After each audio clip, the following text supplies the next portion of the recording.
here to talk to you about how to define your growth team. Please join me in welcoming Ben McRedmond.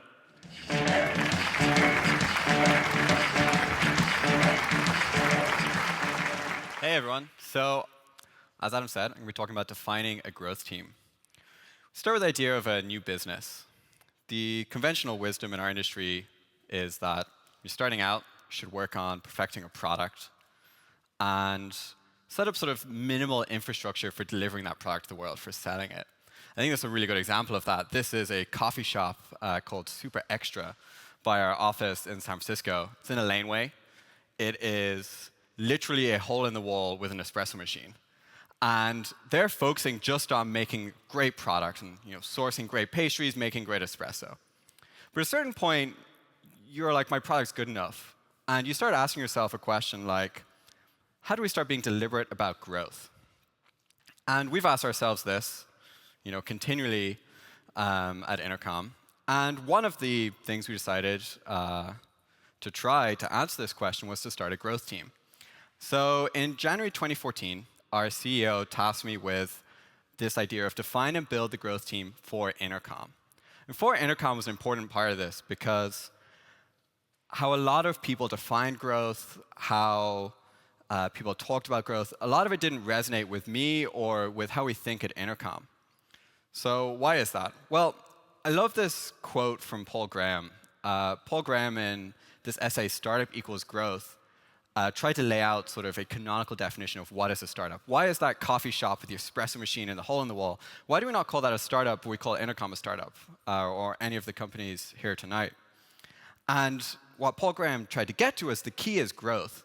These are companies that could designed to grow very, very fast. And 1 million people are never going to show up at the coffee shop in the morning, but they might just show up to a web app or a SaaS app. And when you consider that, when you say, OK, well, if the thing that defines a startup is growth, then surely everyone's working on growth. And I think everyone is working on growth. Engineering's working on growth. Engineering is applying science to build products to grow the company. Marketing is quite obviously working on growth. Marketing communicates the value of a service, product, or brand to grow the company. So how does a growth team grow the company? It seems to be all a little circular. Growth grows the company by growing the company. And the thing is, marketing, engineering, design, sales, all these sort of traditional functions, they all have this framing of the problem, and that framing becomes the tool for solving the problem. And currently, I've only seen definitions of growth that are defined by this outcome. And the problem with that is it doesn't guide us. It doesn't give us a starting point. And I see so many growth teams just get lost with where they want to start. If we come back to our little coffee shop here, and a typical software growth team in sort of 2016 applied to this problem, grow this business where the decor looks terrible, there's no seating. If it's raining outside, you're going to get wet buying your coffee. But disregarding all that, they'll build you the best fucking cash register in the world. And it's all just way too zoomed in. So you look at all these things that a growth team does, and you have to ask, like, what connects all these things? Onboarding, A/B testing, packaging, conversion rate optimization. These all things apply to every business. So in answering this, something I found helpful was, let's take a step back. Let's look at some sort of fundamentals here. OK, so packaging and selling products is quite obviously not a new thing. We've been selling products for thousands of years. We've been packaging them in a mass way since the Industrial Revolution for hundreds of years. So it's quite obviously not a new thing. Onboarding is not a new thing. Here's a Ford manual from 1919. A/B testing isn't a new thing. A/B testing is just a randomized trial. This was first reported, the use of a randomized trial was first reported in the 1700s in this study on the treatment for scurvy. And actually, growth hacking isn't even new. We go back to 500 AD, we find that Romans put food floating in bowls in water so it looked larger. So maybe the whole thing here, maybe why we're struggling to define this thing, is maybe the whole thing is we're not actually doing anything new. And maybe the answer to this all lies in being a little less arrogant, a little less software, everything about software is always new, a little more thoughtful, just take a broader view of the world. And I think when we do that, we unlock a whole bunch of inspiration that we're ignoring right now. I love furniture stores. My team gives me so much shit for this. I never shut up about furniture stores. Furniture stores are amazing. You walk in, there's this amazing browsability. What software purchasing experience ever just encouraged walking through and just exploring? And it shows how all these different pieces fit together in a way that you might not be able to imagine yourself. Le Creuset's marketing really sort of livens up what is fundamentally a very boring product, which is cookware, and it gives it this emotion of how it could fit into your life. You look at any clothes catalog ever, and it's selling a better you. The Model T, you couldn't sell the Model T in a catalog because it was this very new, exciting thing which you needed to see in person to sort of really grasp. Apple stores. What in software, in onboarding or getting set up with a product or buying a product is even a tenth of as good as an Apple store? There's this famous story. The story probably isn't true, but it's famous, so I'll say it anyway. And the story is Steve Jobs would go down to the Palo Alto Apple store, and he would go over the tables with all the MacBooks, and he would move all their screens to be at 90-degree angles. The store manager's like, what are you doing? Like, that's weird. People don't look at laptops at 90-degree angles. So I was like, exactly. People will be brought in. They'll be like, that's weird. I'm going to adjust the screen, and then they're brought in. And it doesn't even have to be true because you believe it could be true because they've considered every detail so finely. Look at Abercrombie stores. They literally try and blast every sense in your body with their brand, be it smell, sound, visuals. Where is anything like that in our world? Look at a bookstore. How else can you consume so much information so quickly in such a lightweight way? So I look at all these examples. I say, OK, well, we're not doing anything new. All these different examples across a wide range of industries, they're all thinking about optimizing the conversion in some way. They're all thinking about packaging. They're all thinking about testing new ideas. So if we're not doing something new, what are we doing?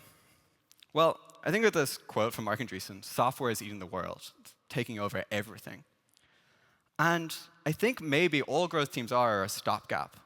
They're a stopgap while sales and marketing teams learn how to build software themselves. They learn how to build world-class engineering organizations within them.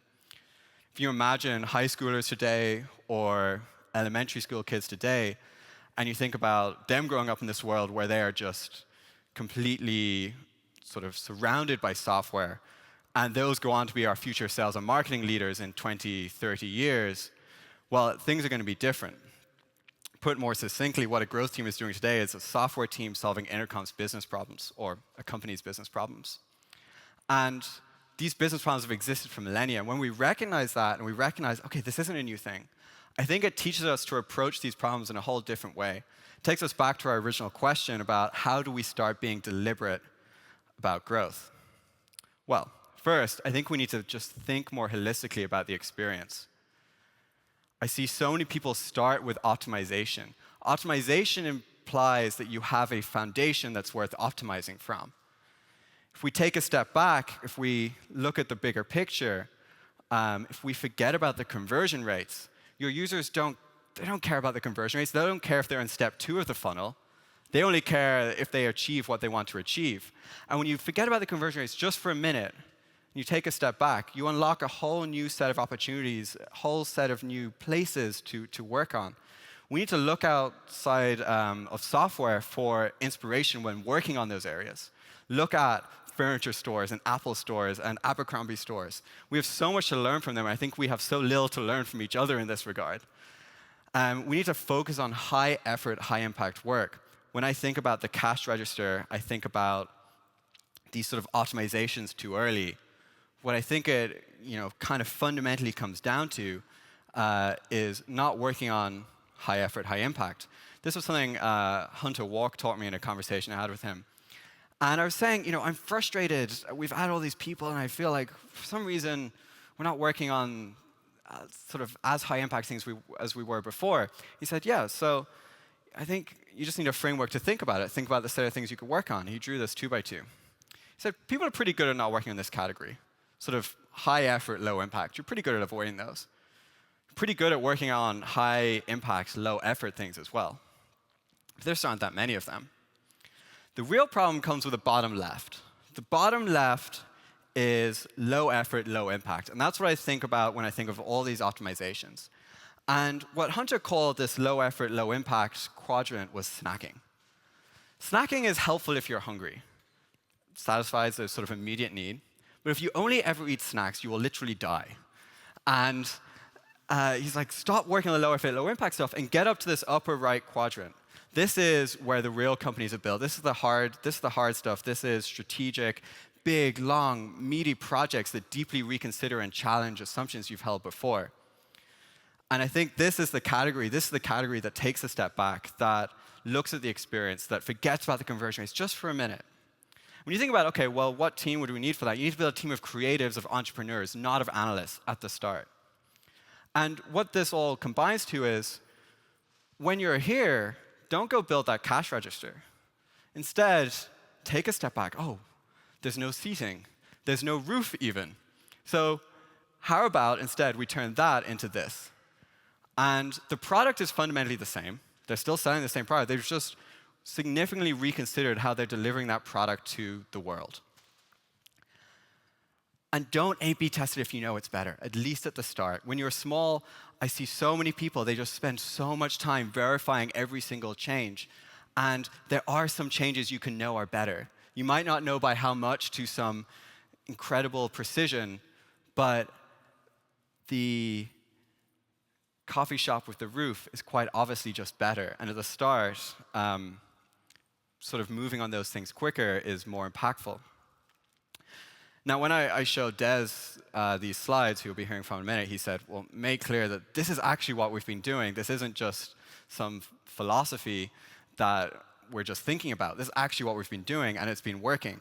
We added a new sign-up method, CSV, that was very impactful. You can see it in the green there.